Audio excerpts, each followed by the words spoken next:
So it is two of us presenting this paper, and I'm sorry that we didn't manage to write up the paper. We managed to make some slides.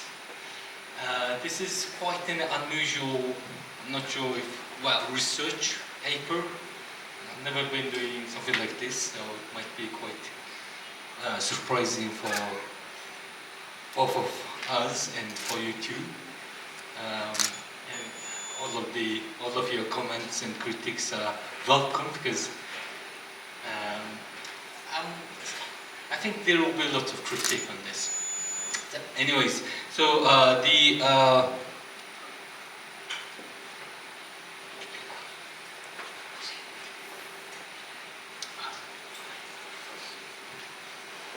the paper, we have 4 sections. First of all, we would like to talk a little bit about this idea of nation branding and some academic debates around it. Like, well, is it a good idea to brand nations, for example? Because nations probably shouldn't be considered as products, something like this. And we had during a short while Mongolian National Branding Council. It existed only for a couple of years, and it doesn't function anymore. And this Mongolian National Branding Council did some work as the Kyrgyzstani, or was it? So much to discover, something the same. And we did one research project with the request of this institution. So we will, and the research we did is primary source studies of valued characters and personalities of the Mongols. Like, the British are like this, Japanese are like this, the Russians are like this, something like that, right? Basically indicating national characteristics. So we're trying to do the same, but using historical sources to identify some Mongol national characteristics. And we have some very early stage concluding remarks. Okay, nation branding and some debates. Okay, probably many of you know this person, Simon Anholt. He's an independent policy advisor. Actually, he studied social anthropology in Oxford, which I didn't know.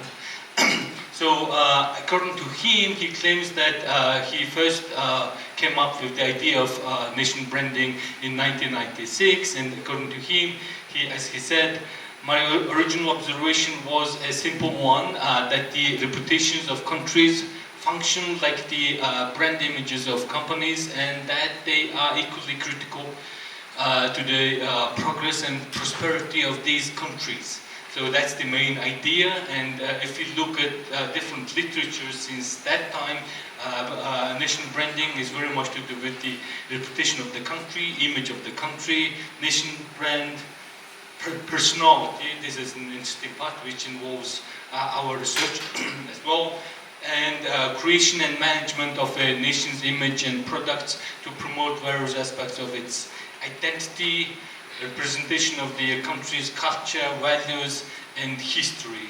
This term value is becoming quite important in Mongolia in the past couple of years, and this can also be self-perception, etc., etc., etc.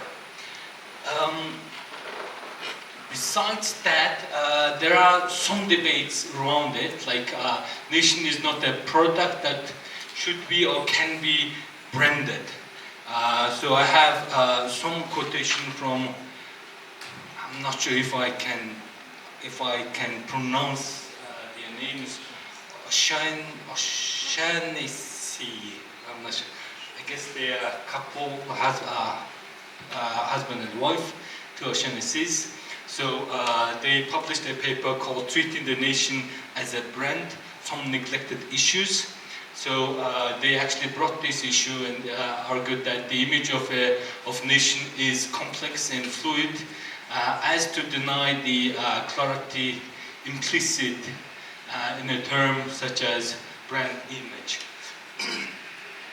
I think because we have some Mongolian audience, let me just very briefly say a few words in Mongolian as well, just to help the Mongolian audience. За энэхүү илтгэл та бүхэн мэдвэх 2017 онд Монголын үндэсний брендинг зөвлөл гэдэг зүйл бий болсон. Тэгээ брендинг зөвлөлийн одоо 17 оноос тухайн үед бол Эрдэнэ Хотын засгийн газар байсан. Яг тэр засгийн газрын үед хэдэн жил ажиллаад одоо бол яг брендинг зүйл гэж байдгүй. Брендинг зүйл түрүүн тавхан Кыргызстаны жишээн дээр харсан тэр so much to discover маш ихийг олж мэдэх газар гэсэн тийм агуулгатай ингээд одоо турчилгаа энэ хийсэн байдаг. За тэрнтэй адилхан яг Монголын энэ брендинг зүйл мөн тиймэрхүү ажлуудыг хийсэн.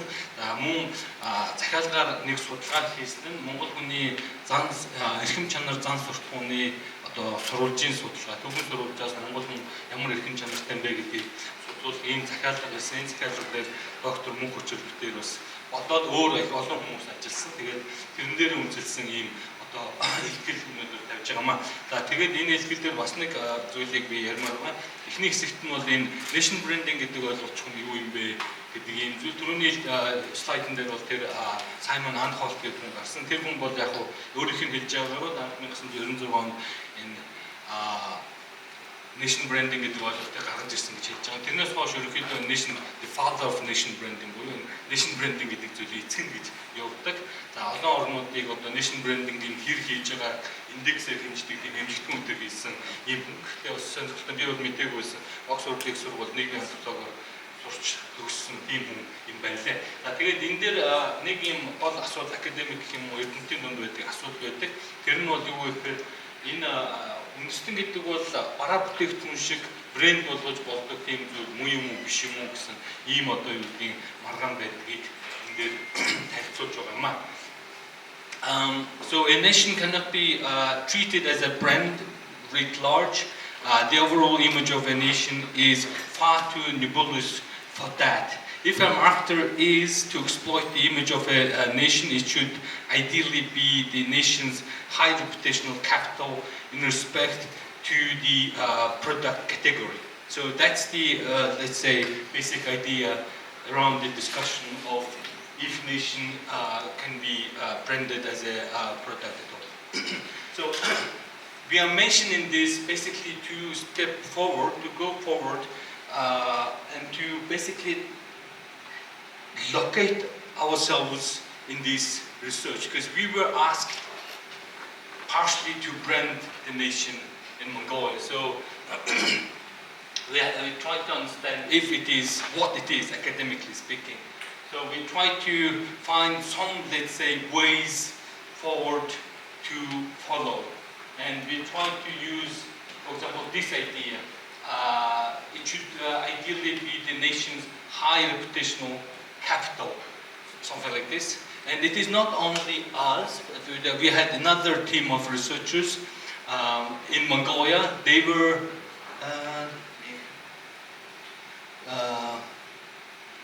were asked to do something similar, and the name of the work was, the project was NationalUniversity бэлэгдэл соёлын судалгаа, which can be translated as study of culture and symbolism that express Mongol national identity.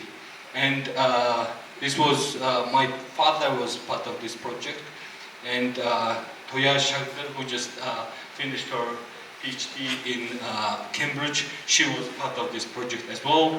And in the first part of the report, they produced this academic discussion on the same question. So the main idea they brought was, well, nation branding is a neoliberal thing. And these are the authors.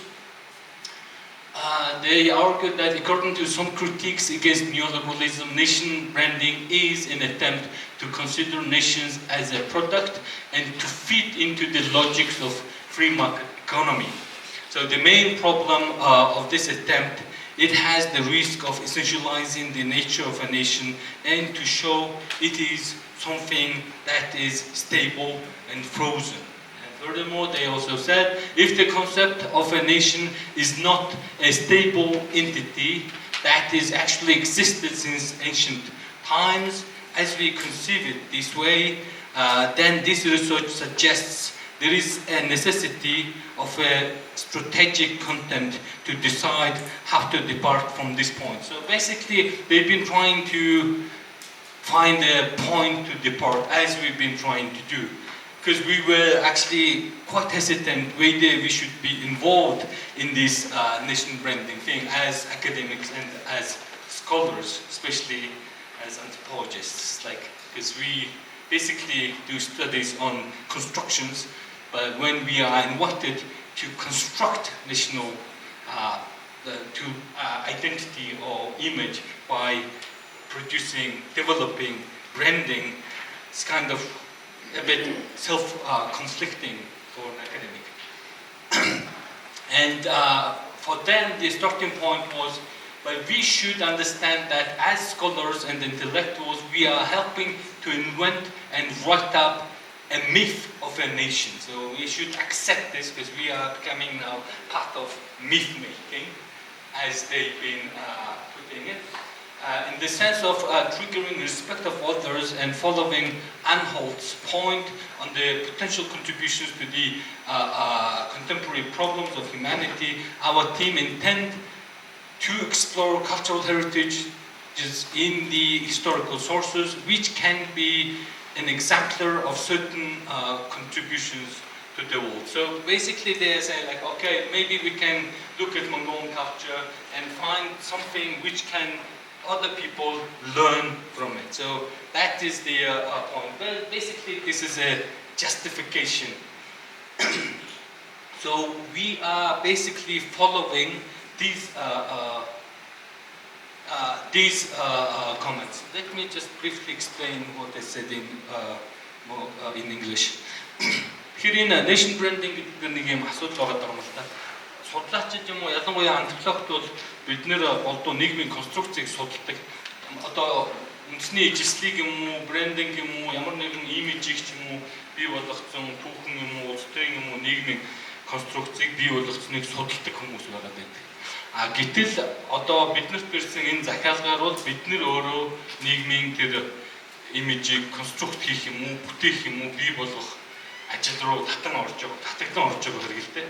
Тийм учраас яг одоо антропологийн хувьд бол жаахан дотоод зөрчилтэй гэсэн үг чинь бид нэр ингээд энийг бүтээгээд өөрсдөө судалдаг зүйлийг өөрсдөө бүтээх болчихж байгаа байхгүй. Тэгэхээр энийг хийснээр би жишээ нь өөрөө үндсэндээ судалгахтун болчихж байгаа байхгүй.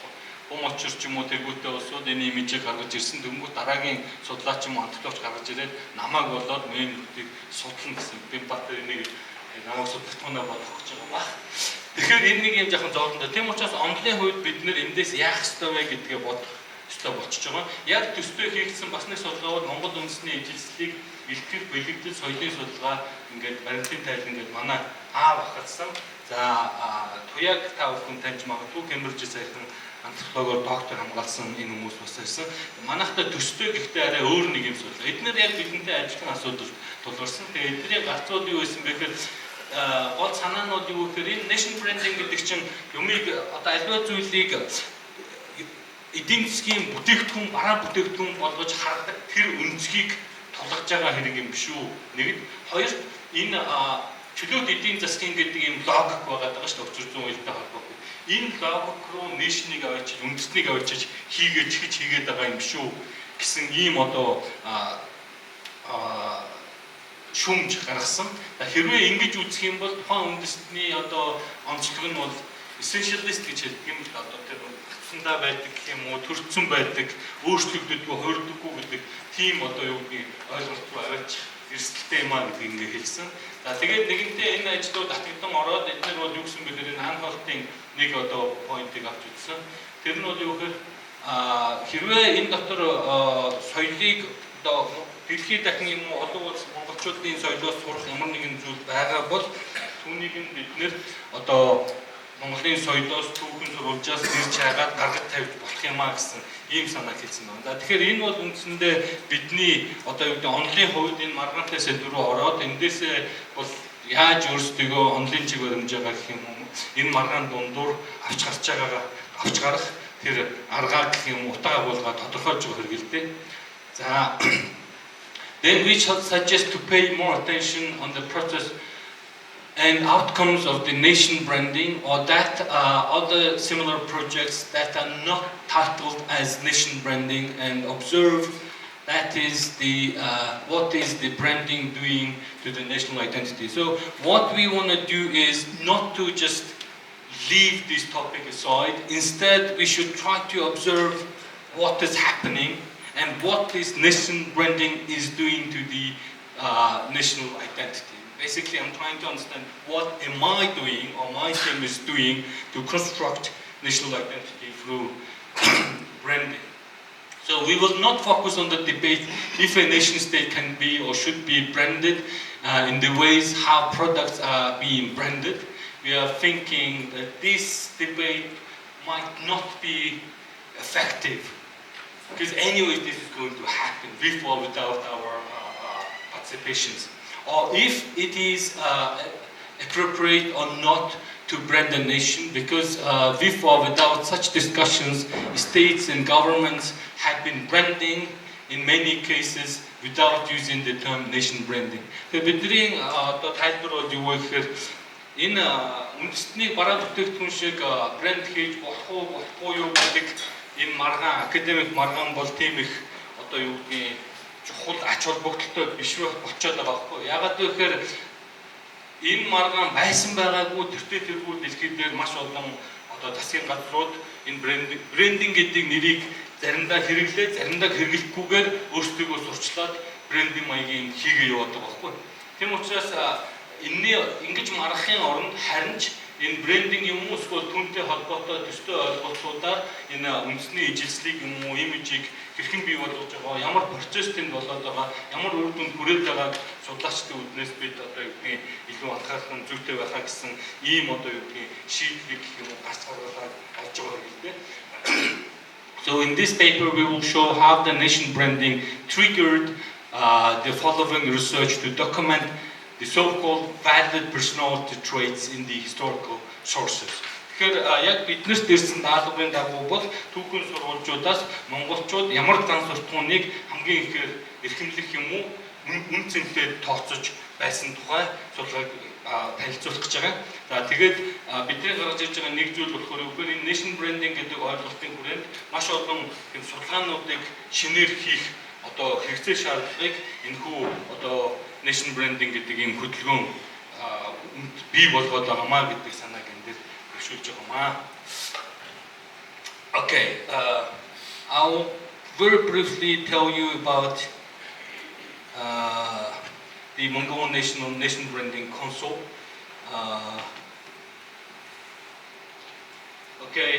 Here's in the middle the ex-prime minister Enkhtur, and during his position, I think he was the director of the. I think he was leading the council nation branding. So I put the English and Mongolian versions of the text. It's been published in Icon and one is somewhere else. Anyway, so the most important text is actually this one, I think. And this is 2017. The Mongolian Nation Branding Council has a duty to introduce and increase the evaluation and status of Mongolia and the value of Mongolian people in the world, and to regulate policies to make services and products known, to produce recommendations to state policies to follow, and to produce evaluations and advices to their policy implementation. So I'm trying to basically make it. I've been translating this passage from Mongolian, and here's the English translation. But that translation was not really accurate, so I thought that I should translate it as it is into English. So that's the idea, and I don't know. I think this council lasted for about 3 or 4 years. It doesn't exist anymore. The Ministry of Culture is now doing what they've been doing. Although we don't have the National Branding Council, it is still happening without this council and without this name.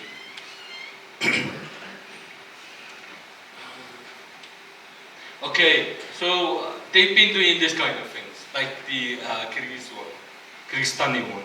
So during this National Branding Council, one of the major works, oh yeah, here's the year. So they worked on for 5 years. And they worked this company called Edelman, probably some of you know, with the Korean branch. And they've been developing this, what do you call this, like slogan or some branding, let's say. And it's called Energetic Mongolia. It's just Mongol. But this was never officialized. This has been never publicized. And then after this, they again worked with Edelman company, but not the branding council, but here this time the Ministry of Culture in Mongolia. And they produced a different one, and we are officially using it, and that's called Go Mongolia. Always moving or something like this. So this kind of brand images. Maybe I should, maybe I can show you a brief video about it. Тэгэхээр энэ брендинг зөвлөлд бол ихэд эрчим Монгол гэдэг энэ юу гаргаж ирсэн. Edelman, Солонгосын Edelman тэр юутай салбартай ажиллаж ирсэн. Гэхдээ тэгээд энэ брендинг зөвлөлд бол Эрдэнэ хотын ерөнхий сайдын үед байжгаад 2017-оос 2022 оны хооронд ажиллаж ирсэн. Яг одоо албан ёсоор бол брендинг зөвлөл гэж байхгүй байхаа гэж би бодож байна. За яг хөө сэргийлэх тухайн асуудлууд яригддаг. За гэхдээ хэдийгээр брендинг зөвлөл гэдэг нэр юм уу энэ нэр төмөйг хэрэглэхгүй байгаа ийм зөвлөл байхгүй ч гэсэн энэ үндэснийг брэнд болгох ажил үргэлжлүүлээд хийгдэж байгаа байхгүй. Жишээ нь одоо соёлын яамн дээр бол эсвэл ерөнхий сайдын дээр тэр Go Mongolia гэдэг ингээ яваад байдаг. Өөрөөр бидний хэлэх гээд байгаа гол санаа бол тэр брэнд гэдэг нэр томьёог хэрэгэлсэн, хэрэглээгүй, брендинг зөвлөл байсан байгаагүй, үндэстнийг брендлэх ийм хөдөлгөөн дэлхийн олон орнуудад бид нэр хийгдээд байгаа байхгүй. Тийм учраас одоо магадгүй үндэстнийг брендлэх нь зүйтэй юу үгүй юу гэдэг асуудал бол аль хэдийн ингээд үе өнгөрөөчөөд судлаач бидний хувьд одоо очиод наад чинь буруу та нар зогсоо үндэстэн бол бараа бүтээгдэхүүн биш гэж хэлэх бараг утгагүй очиод тэрний оронд яг юу хийгээд байгаа, юу болоод байгаа, ямар ажлууд хийгдээд байгаа гэдгийг судлах нь илүүтэй болов. Go Mongolia-г нэг харуулж. Юу н аудио байхгүй. Okay.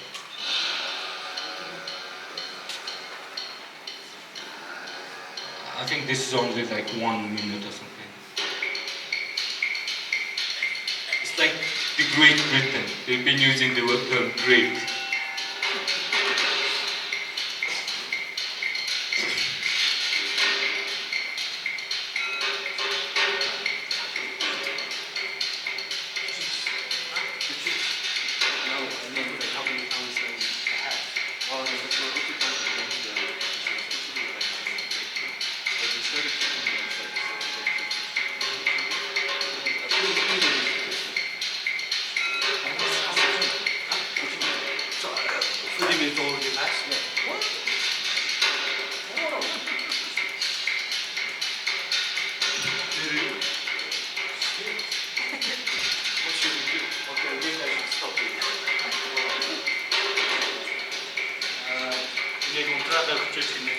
Sorry, I didn't know it's been taking so much time. So it's been already 30 minutes that I was presenting. Because I have another presenter with me. She's supposed to talk more important things than these ones actually. So let me just speed up and try to make it quick and easy.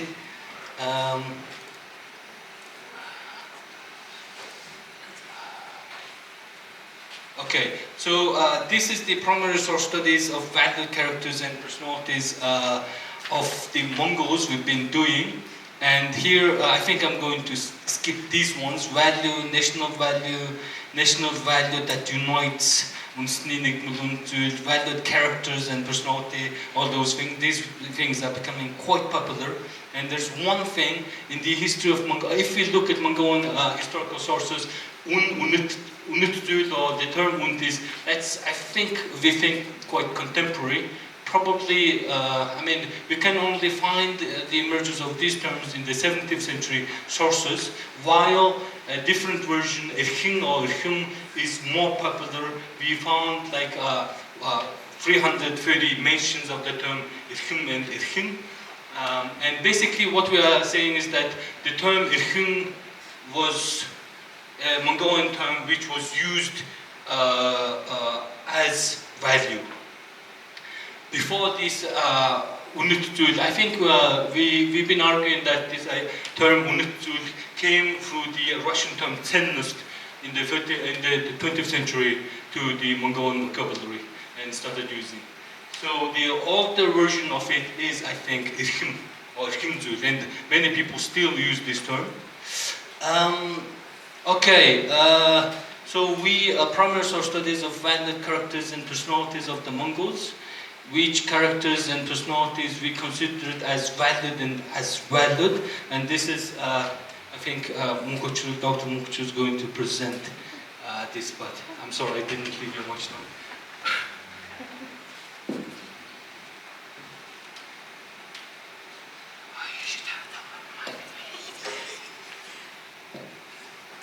So I'd like to briefly introduce how this the primary source studies of valid characters and personalities was done. So, maybe.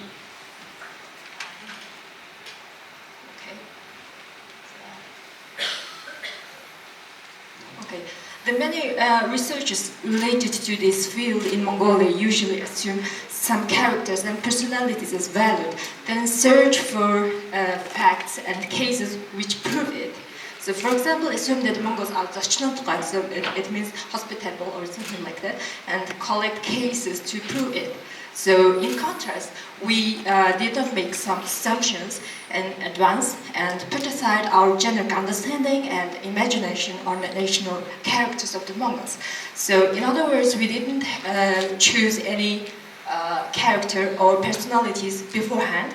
Instead, we checked and listed all of the terms and the context of personalities documented in Mongolian historical sources, monuments, scriptures, legal codes, travel records, oral literatures, including fairy tales and so on, and Mongolian language dictionaries. So then, these sources classified as historical sources and oral literary sources and dictionaries. So we checked in total 75 sources as shown here. So then your historical sources are something like 20.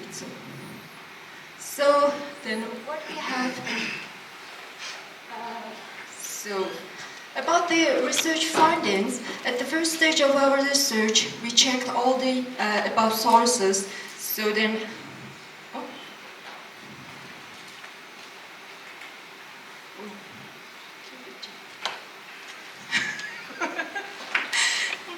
okay. So the above sources from different time periods and documented all terms and contexts depicts various behaviors, personalities or attitudes of the Mongols. So in total, we documented 5,499 findings. Amongst them, in historical sources, we find 1,270 terms and contexts from all literatures. So you can see these numbers. Okay, so at the second stage of the study, we made a data analysis and grouped them into valid personalities and unvalid personalities. So also we documented valid people, things, and way of living. So at the third stage, we counted the frequency of all the personalities we listed and then explained meanings and indications of each personalities. So it's like that. So we made a list of the most frequented valid personalities. So the most valid personalities of the Mongols are listed their frequency here. So the amongst them, the most valid one is Unuttul. So in English, it can be translated as honesty, fair, just, loyal, and so on. So we have in total 165 cases of Munkh-Uchral personality. Yeah. So, it's interesting to compare it with the result of another survey based on our findings. So, a marketing research company used the list of our personalities and conducted a questionnaire survey. So, by asking people about the most valued personalities, the quantitative study involves 3,000 participants from Ulaanbaatar and the rural areas. So, over the age of 18, of various gender, education, occupations, and employments. According to their opinion, the most valued and the most perceived character is Munkh-Uchral also. So, based on the results of these two different studies, which are conducted by different teams, we can say the most valued character is the Munkh-Uchral from Middle Ages until present days. So, here we have the most unvalued personalities of the Mongols are listed by their frequency. So, interestingly, the most frequented unvalued characters is also Munkh-Uchral boss. So, it can be translated in English like, not always, not just like this. Okay. So then we explain the meaning of those personalities. For example, what does it mean to be Munkh-Uchral and how many different meanings does it have? Does it still have the same meaning? And so on. So as we find it, it had 4 related but different indications. So the first one is to be loyal to one's lord or master. So the next one is telling the truth, and the third one is to be fair and just. And the fourth one is to be honorable in all of one's acts. So how we extract these meanings? So here we have some passages from the Secret History of the Mongols and Golden Summary by Dulam Danzang. So here's a well-known one, I think. So it's Tarvolta Hirostok. Yeah. I think we should. Okay. The next one. Okay.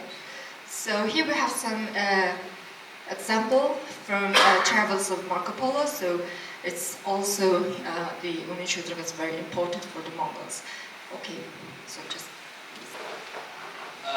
Okay, I promise this is the last slide. So we made like very early stage concluding remarks about nation branding and about national character here. The concept and concept of branding the nation triggers the government of Mongolia to construct and reconstruct the image, value, and then identity of the nation. According to the purpose of the Mongolian National Branding Council, because Munkh-Uchral is the most valued personality, as we see it in the historical sources, it can be identified as one of the key national characters of the Mongols. So the study of the national character, which was once fashionable during the World War II, is re-emerging in Mongolia due to attempts of nation branding. Also, we are suggesting that these personalities are completely, like, politically, historically, socially constructed instead of being like some personalities which comes from genealogies. Okay, Munkh-Uchral personality. Almost all of the valued personalities depicted in the historical and oral sources, and also as it is listed in the contemporary questionnaire survey, Munkh-Uchral appears to be the most valued personality, which can stand as a national character. One of the reasons of why Munkh-Uchral occurs in historical sources so many times, and mostly with the indication to be loyal to one's lord, is mainly because those historical sources are often produced by the ruling elites. So while in contemporary Mongolian the term Munkh-Uchral now tend to mean just, fair, honest, to be true and loyal, but not to the lord, because we don't have lords. Maybe we do.